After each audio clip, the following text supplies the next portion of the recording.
Hello guys and welcome back to my channel.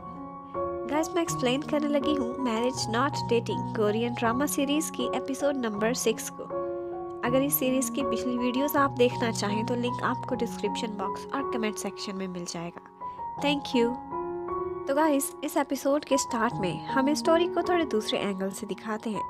Actually सेया ने जो पैसे हान जियोंग को दिए थे वो उसे वापस लौटाने के लिए आया था, जबकि जांगमी जब ये सारा कुछ देखती है तो उसे मिसअंडरस्टैंडिंग हो जाती है। वो हान रियोम से लड़ने लगती है कि तुमने भी मेरे साथ वही धोखा किया जो पहले होनडोंग ने किया था, और फिर वो इतनी हर्ट होती है कि वहाँ से चली जाती है। उसके बाद किताए सेहा को उसकी हरकत पर थोड़ा शर्मिंदा करता है, लेकिन फिर जांगमी के पीछे पीछे चला जाता है। वो उसे ड्रिंक करने को कहता है ताकि थोड़ा तो उसका मूड बेटर हो। फिर वो उसे कहता है कि तुम इतनी सीधी सादी हो, तुम हमेशा गलत लड़कों को चूज कर लेती हो। वो जब बुलाएं तुम दौड़ती चली जाती हो, सिंसियर होके हर काम कर देती हो, तभी तो हर कोई तुम्हें फूल बना के चला जाता है। बस अब से तुम एक बैड गर्ल बन जाओ और बॉयज को तुम डंप किया करो। तो आगे से जांगमी उसे कहती है, हाँ तुम बिल्कुल ठीक कह रहे हो, मुझे ही अब लोगों को डंप करना पड़ेगा और इसका स्टार्ट मैं करती हूँ तुमसे। तुम जहाँ मुझे बुलाते थे मैं फूल बनकर वहीं पहुँच जाती थी, तुमने भी मेरा बहुत मिसयूज किया है। और वो बस यही फैसला कर लेती है कि आइंदा मैं अब सिंगल ही रहूंगी। फिर दूसरी तरफ हमें होनडोंग को दिखाते हैं जो कि अब जांगमी की वजह से अपसेट होकर काफ़ी ज़्यादा ड्रिंक कर लेता है। उस टाइम उसके साथ ह्यून ही मौजूद होती है। वो काफ़ी सैड था कि अब मैं सिंगल रह गया हूँ, तो उस टाइम ह्यून ही उसे कहती है कि मैं तुम्हारे साथ हूँ। फिर ह्यून ही ड्रंक हुए होनडोंग को अपने साथ घर ले आती है और फिर यहाँ पर वो थोड़े इंटीमेट हो जाते हैं।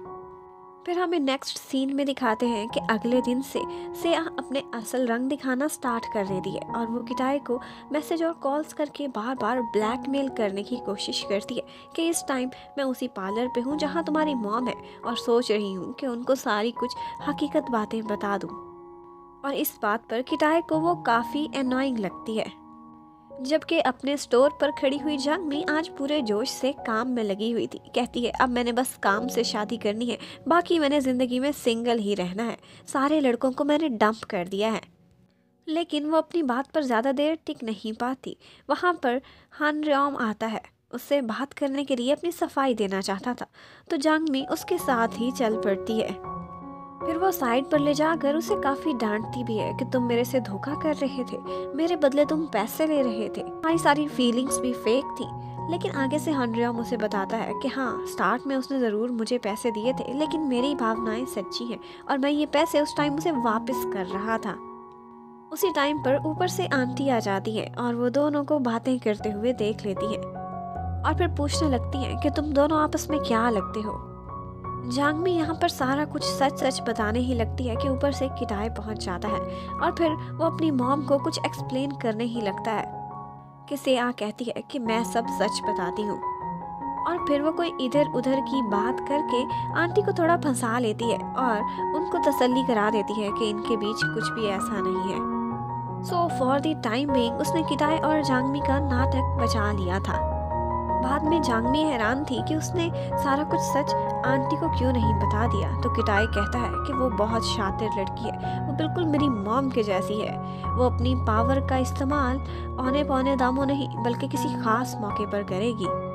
इतने में हान रियोम भी आकर उन दोनों के साथ बैठ के खाना खाने लगता है। यहाँ पर फिर से जांगमी को गुस्सा आ जाता है और वो कहती है मेरी तरफ से तुम दोनों भाड़ में जाओ, और फिर खाना छोड़कर वहाँ से चली जाती है। अब थोड़ी देर बाद ह्यून ही जांगमी के पास आती है और उसे वो सब बता देती है कि होनडोंग और मैं हमारे बीच कल कुछ हो गया था। ये सुनकर जांगमी को इंतहाई गुस्सा आता है और वो गुस्से में भरी हुई फौरन से होनडोंग के रेस्टोरेंट चली जाती है। उसको लगता था कि ये ह्यून ही को भी धोखा दे देगा, ये तो है ही 2 नंबर और फ्लर्ट सा लड़का। वो साइकिल पे उसके पीछे पीछे भागती है और फिर उसे पकड़ लेती है और उसकी इतनी धुलाई लगाती है तो उसे ड्राई क्लीन ही करके रख देती है और कहती है कि आइंदा ह्यून ही को अपनी शक्ल भी मत दिखाना। जबकि सेया तो आज का सारा दिन आंटी के साथ ही गुजार रही होती है। वहाँ पर वो बातों बातों में उनसे कन्फेस कर देती है कि मैं आज भी किताए से लव करती हूँ और काश मैं दोबारा से उसकी लाइफ का हिस्सा बन सकूँ।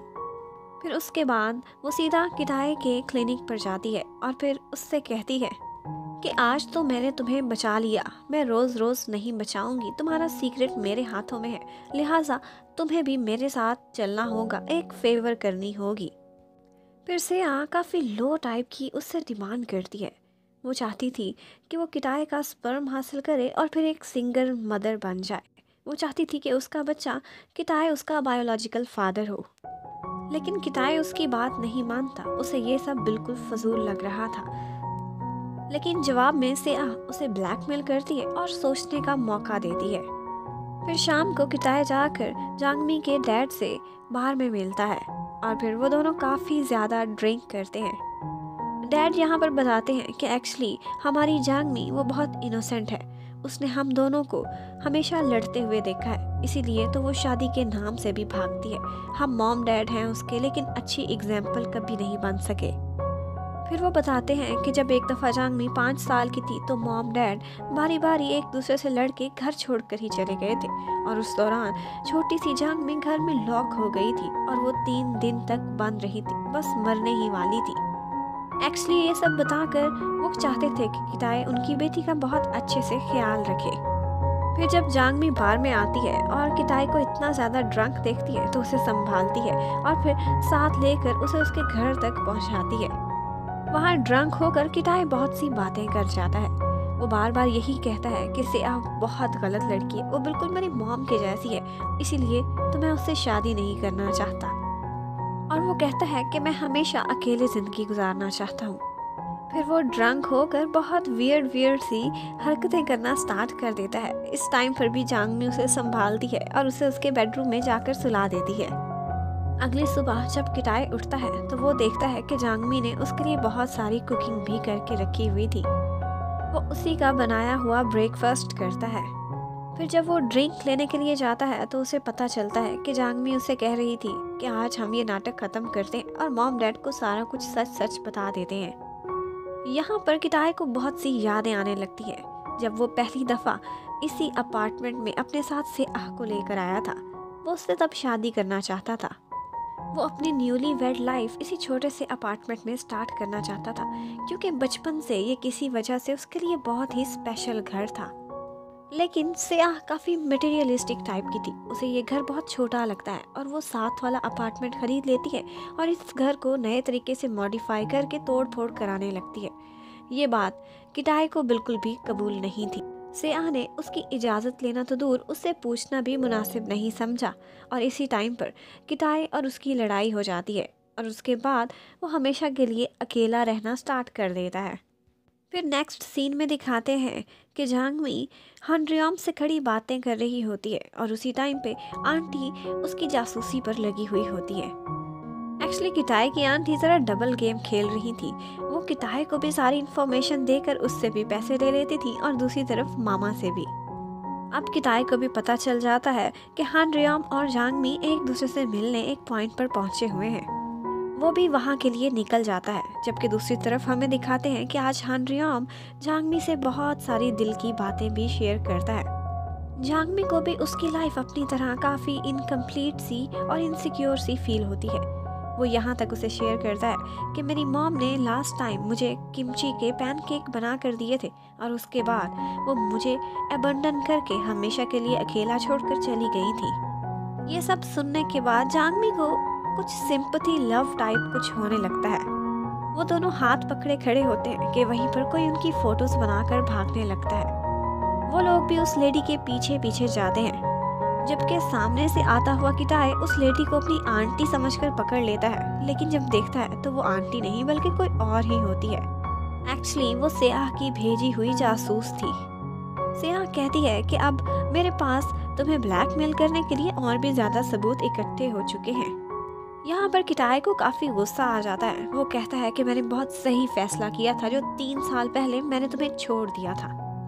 उन दोनों की लड़ाई सुनकर फिर जांगमी को समझ आने लगती है कि किटाए बेचारा क्यों तन्हा रहना चाहता है और वो क्यों कहता है कि सेआ बिल्कुल मेरी मॉम की तरह है, मतलबी और घमंडी। सेआ सारा कुछ सच बताने के लिए मॉम को कॉल करने लगती है तो उसी टाइम पर जांगमी को गुस्सा आ जाता है। वो आगे बढ़ती है और कहती है कि तुम चाहे 100 सबूत भी दिखा लो, मैं भी 1 मिनट में तुम्हें दिखा दूंगी कि किताए ही मेरा बॉयफ्रेंड है। वहाँ पर साइड पर खड़ी आंटी भी सारा कुछ छुप कर देख रही होती है और इसी मौके का फ़ायदा उठाकर फिर जांगमी आगे बढ़ती है और किताए को सबके सामने किस कर लेती है। वो दोनों किस कर रहे होते हैं कि यहीं पर ही ड्रामे की एपिसोड ख़त्म हो जाती है। Thank you for watching, stay connected, bye bye.